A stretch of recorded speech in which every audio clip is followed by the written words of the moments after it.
লিবাস আসসালামু আলাইকুম।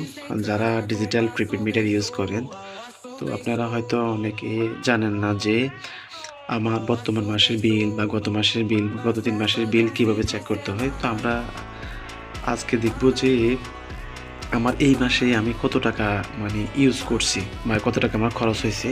তো সেটার জন্য আপনারা এই যে কিবোর্ডটা দেখতেছেন, এই যে কিবোর্ড, এখান থেকে কিবোর্ড থেকে 922 এই দেখতেছেন 922 দিয়ে তারপরে এই যে রেড বাটনটা দেখতেছেন, এটা প্রেস করে তারপর দেখতে পাচ্ছেন যে আমার 137 টাকা দিয়ে হয়েছে, খরচ হয়েছে। এটা আমার 137 টাকা খরচ হয়েছে।